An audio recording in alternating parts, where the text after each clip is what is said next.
मैं आप लोगों को एक वह साधना का क्रम भी बताऊंगा कि जिससे आप मन पर एक निर्धारित कंट्रोल प्राप्त कर सकें। आपका मन जो भटकता है नाना प्रकार के विषय विकारों में, उससे किस प्रकार रोकें। यदि आप उस पर अमल करेंगे तो आप पाएंगे कि आप साल 6 महीने के अंदर ही उन साधु संत सन्यासियों से अधिक आपके अंदर मन को कंट्रोल करने की क्षमता आ जाएगी।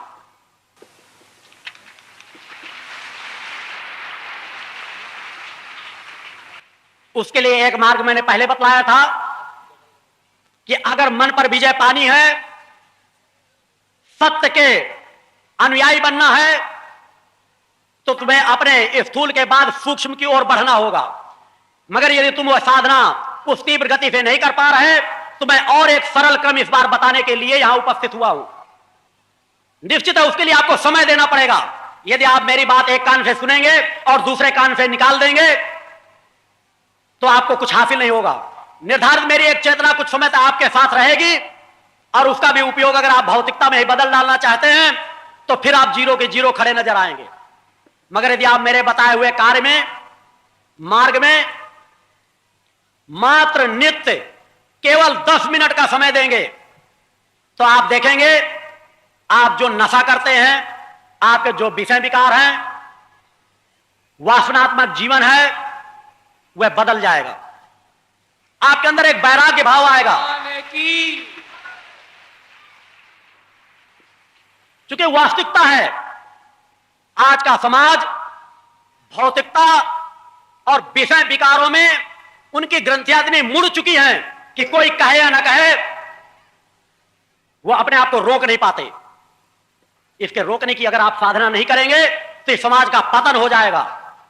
उस पतन से बचने के लिए जो मैंने क्रम पहले बताए थे, उन क्रमों को केवल व्यवस्थित क्रम से अपनाने से आप धीरे धीरे करके सूक्ष्म की ओर बढ़ने लगेंगे। जैसा कि मैंने पिछली बार बतलाया था कि आपके शरीर के अंदर केवल आपका एक शरीर नहीं है, आपका यह स्थूल शरीर है। इस स्थूल शरीर के अंदर एक सूक्ष्म शरीर बैठा है जो स्थूल से करोड़ों गुना ज्यादा सामर्थ्यवान होता है, और उस सूक्ष्म शरीर के अंदर एक कारण शरीर बैठा है जो सूक्ष्म से भी करोड़ों करोड़ों गुना ज्यादा सामर्थ्यवान होता है।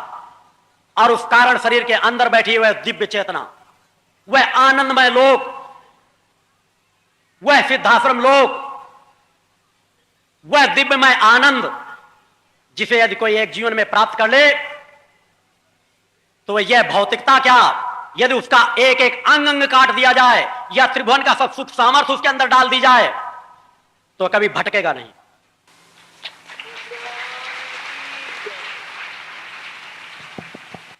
आज आप देखते हैं कि अनेकों साधु संत सन्यासी हैं, कुछ समय तक अपने कार्यक्रम किए, धार्मिक कार्यक्रम किए, और बाद में किसी राजनीतिक पार्टी का टिकट ले लेते हैं और चुनाव लड़कर के राजनीतिक क्षेत्र में चले जाते हैं। वे साधु संत सन्यासी हैं? अरे वो तो देश के गद्दार हैं, धर्म के गद्दार हैं, तुम्हारी आत्मा के गद्दार हैं।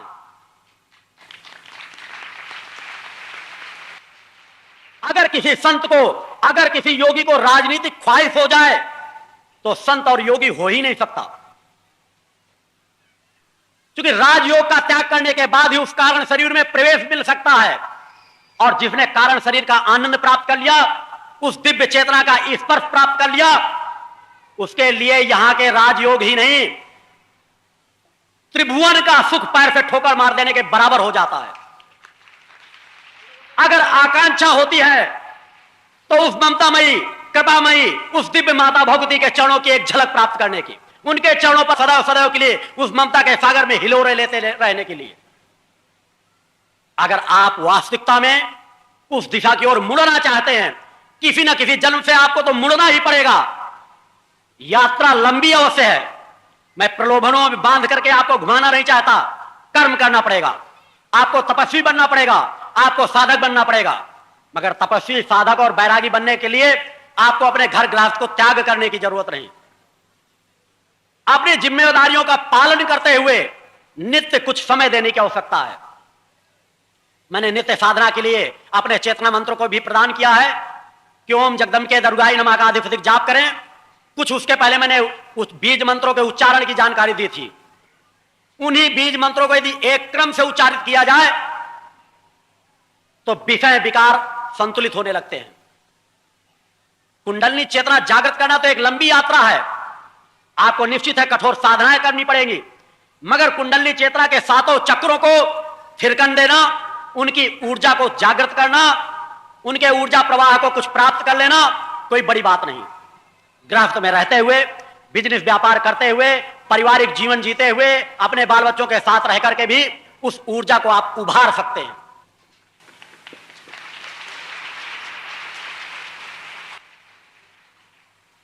और उसके लिए आपको जो मैंने ओम के विस्तार के बारे में बताया था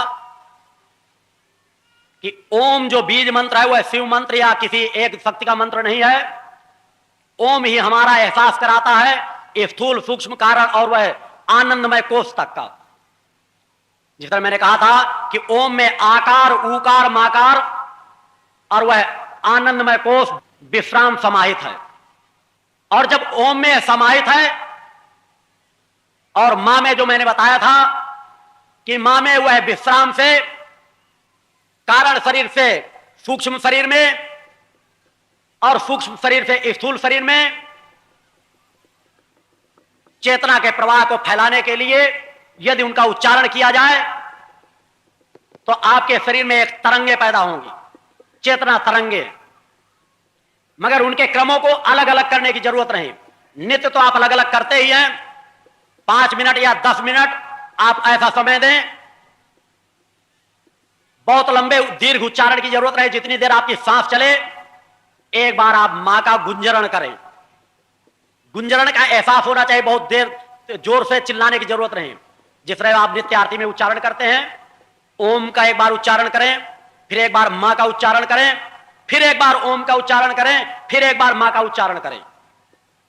इन दोनों उच्चारणों को जब आप क्रम में ले लेंगे, शांत से बैठ जाएं, अपनी मेरुदंड को सीधा रखें और एक बार यह नित्य की साधना में आपको प्रारंभ में 5 मिनट का समय दें, धीरे धीरे करके उसको 10 मिनट तक ले जाएं। 5 मिनट 10 मिनट का समय तो आप नित्य दे ही सकते हैं कि किसी शुद्ध स्थान में पूजा स्थल पर आप बैठ जाएं, अपने पूजनों को पूर्ण कर लें, पूजन के पूर्ण करने के बाद कर लें या पूजन प्रारंभ करने के पहले कर लें। अधिक नहीं तो 11 बार, 21 बार, कम से कम 22 बार, एक बार ओम का, एक बार मां का, एक बार ओम का, एक बार मां का, इस तरह उच्चारण करते जाएं। सस्वर उच्चारण करें और देखें कि आपके शरीर पे एक गुंजरण होगा और आपके शरीर से एक चेतना तरंगे जागृत होंगी। और उन चेतना तरंगों को अगर आपको एहसास करना है, एक योगी को कहता है कि मैं अपने हाथ के स्पर्श से किसी की भी बीमारी को दूर कर सकता हूं, मगर इसका तात्पर्य नहीं कि मैं हर एक की बीमारियों को दूर करता फिरूंगा। यही तो आत्मबल होता है, यही तो प्रसन्नता होती है। इन्हीं क्रियाओं के बल पर तो त्रिभुवन के सुख को ठोकर मारने की एक अपने से अंदर संकल्प शक्ति जागृत होती है कि जो कुछ एक योगी के पास होता है वह त्रिभुवन के सुख पर नहीं है।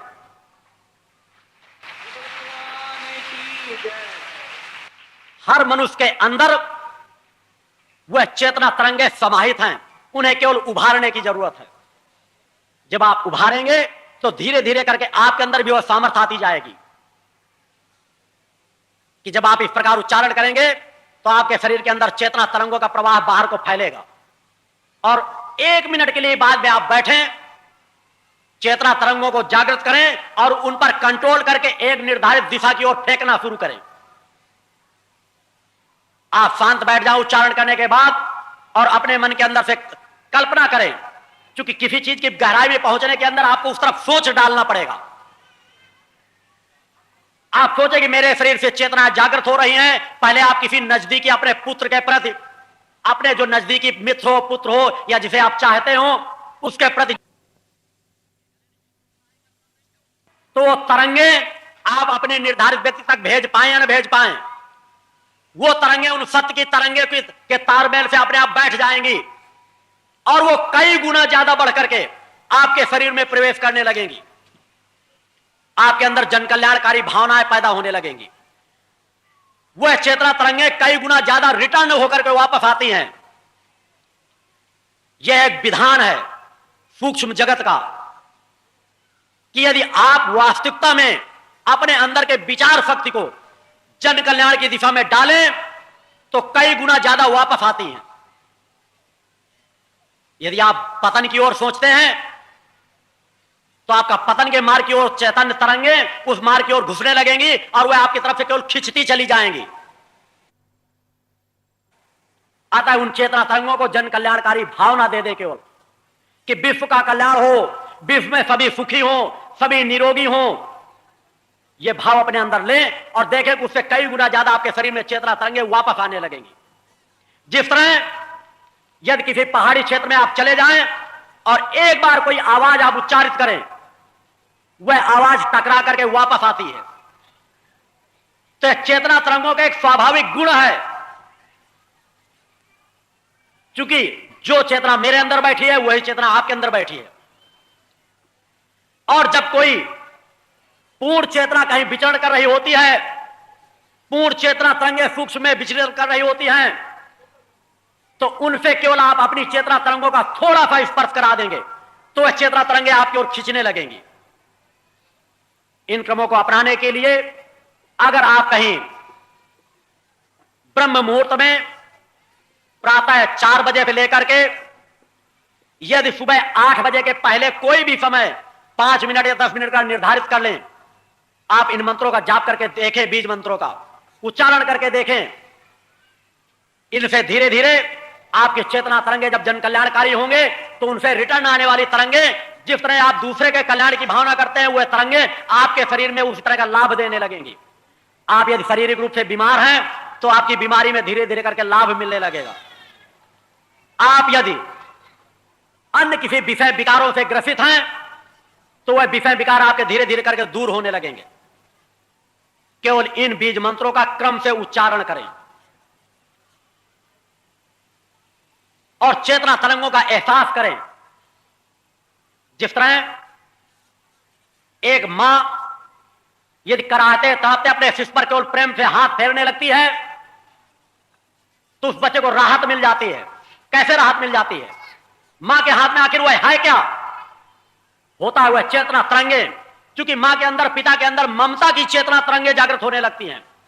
जब आप लोग अपने पुत्रों के प्रति ममता की चेतना तरंगे जागृत करके उन्हें स्नेह और वात्सल के वशीभूत कर लेते हैं, उन्हें अपना बना लेते हैं, तो एक बार समाज को देखें कि समाज आपका अपना बनता है कि नहीं बनता। समाज भी आपके हित की बातें सोचने लगेगा। जिस तरह आप अपने पुत्रों को राहत दे देते हैं, उसी तरह समाज को आप राहत देने वाले कर्मवीर बन जाएंगे, धर्मवीर बन जाएंगे। उसके लिए इन रास्तों को तय करना पड़ेगा। मेरे दिए हुए चेतना मंत्र को जाप करना पड़ेगा और ओम और मां के उच्चारण को क्रम से लेना पड़ेगा। मात्र 21 दिन करके आप देखें, मेरुदंड को सीधा रखें और केवल 5 मिनट या 10 मिनट इन क्रमों को अपनाएं। देखें, आपको एक आनंद मिलेगा, आपको एक तृप्ति मिलेगी। इन क्रियाओं को आपको करना पड़ेगा अगर वास्तविकता में आप अपने जीवन में परिवर्तन चाहते हैं। आप यदि चाहते हैं कि हम सतमार्ग पर बढ़ सकें तो छोटी छोटी जो विकार की स्थितियां हैं उनसे अपने आप को मुक्त करना पड़ेगा। उन क्रमों को देखना पड़ेगा, समझना पड़ेगा, जिससे आप धर्म भीरु ना बन सके। आप यदि पूजन में अनेकों बार जब मैं समाज का चिंतन करता हूं तो पाता हूं कि जब वो कई देवी देवताओं के, गुरु को और मां की तस्वीरें रखे रहते हैं तो भ्रांति दूर करना मेरा फर्ज बनता है। वो सोचते हैं हम पहले गुरु को तिलक करें या मां को तिलक करें, राम को तिलक करें या कृष्ण को तिलक करें। आप किसी को पहले तिलक कर दें, किसी को बाद में तिलक कर दें, सूक्ष्म चेतनाओं में कोई भेद नहीं होता। आप यदि मां को लाल पुष्प आपको चढ़ाने को नहीं मिलते तो आप सोचते हैं कि ऐसा तो नहीं मां नाराज हो जाएंगी। मां को किसी भी प्रकार के पुष्प चढ़ाए जा सकते हैं, सुंदर पुष्प हो। लाल पुष्प का महत्व ज्यादा अवश्य है मां की आराधना में, मगर ऐसा नहीं है कि आप सफेद पुष्प चढ़ा देंगे तो मां प्रसन्न नहीं होंगी। जो पुष्प आपके पूजन में उपलब्ध हो जाए आप प्रसन्नता से मां के चरणों में चढ़ा दिया करें। आप आध्यात्मिक, जब आप किसी गुरु से पद पत्नी दीक्षा ले लेते हैं तो आप सोचते हैं हम कहीं गुरु भाई बहन तो नहीं बन गए। ऐसी जानकारियां बीच बीच में मेरे पास आती रहती हैं। गुरु आपका चेतना का संगी है, साथी है। आप उसकी चेतना के अंश बनते हैं, आप उसके शिष्य बनते हैं। आपके पति पत्नी के संबंध उसी प्रकार के रहते हैं। इसमें भाई बहन के रिश्ते की बात नहीं है कि अगर एक गुरु से अगर पति पत्नी दोनों लोग दीक्षा ले लेंगे तो भाई बहन बन जाएंगे। ये भाई बहन के रिश्ते तो आप लोगों के बनाए हैं। जो आत्मा मेरे अंदर है, जो आत्मा किसी दिव्य चेतना के अंदर है, वही आत्मा आपके अंदर बैठी है। किसी चीज की पूर्णता दिव्य चेतना के पास है और अपूर्णता आपके पास है। आप उस अपूर्णता से पूर्णता को मिलाना चाहते हैं, उस आत्मिक रिश्ते को बढ़ाते हैं। अतः इसमें इस प्रकार की भ्रांतियां लेने की जरूरत नहीं है। आप चेतना पकड़ें, चिंतनों को सही मार्गों पर ले जाएं और सत्य पथ पर बढ़ने का प्रयास करें। आप नित्य साधना करते हैं और भौतिकता की कामना आप अनेकों कर जाते हैं, क्योंकि अगर वास्तविकता में आप अपना कल्याण चाहते हैं तो जो मैंने चिंतन दिया है उन चिंतनों को आपको बार बार विचार करना पड़ेगा। यदि मैं नाना प्रकार के चिंतन आपको दे भी दूं आगे के, तो मैं चाहता हूं कि आप धीरे धीरे मेरे विचारों को ग्रहण करते चलें। यदि मैं आगे आगे भगता ही चला गया तो आपके हाथ कुछ नहीं लगेगा। मैं आपको साथ लेकर चलना चाहता हूं, इसीलिए आपके बीच आता हूं। समाज के बीच में एक ही कार्यक्रम का समय देता हूं। मैं चाहता हूं कि यह औद्योगिक नगरी धर्म नगरी में परिवर्तित हो जाए।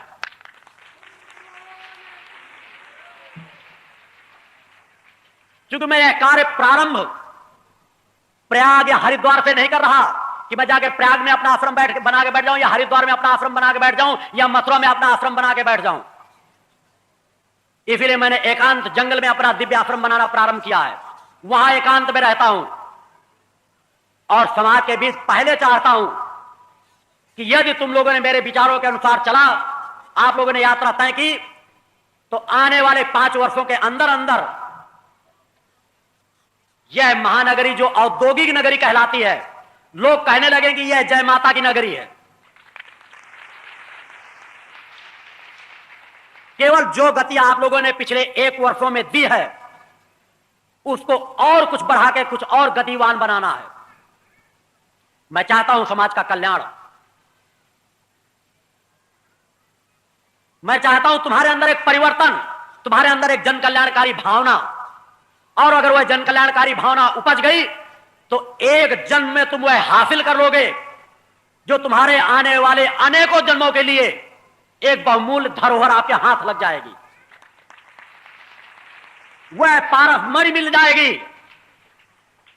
जिसके लिए आप आज चाहते हैं कि हम इतना परिश्रम करते हैं, हमें क्यों नहीं वो धन मिल जाता जो दूसरों के पास है। एक जीवन तो आप मेरे बताए हुए मार्ग पे चल करके देखें, विषय विकारों से अलग करके देखें। जिस तरह आपका एक गुरु कहता है कि समाज मुझे सहयोग करे या ना करे, मैं अपने जीवन के अंतिम पड़ाव तक पहुंचते पहुंचते हुए कार्य करके चला जाऊंगा जो आज हमारे बैठे हुए हजारों सैकड़ों शंकराचार्य धर्माचार्य नहीं कर पा रहे।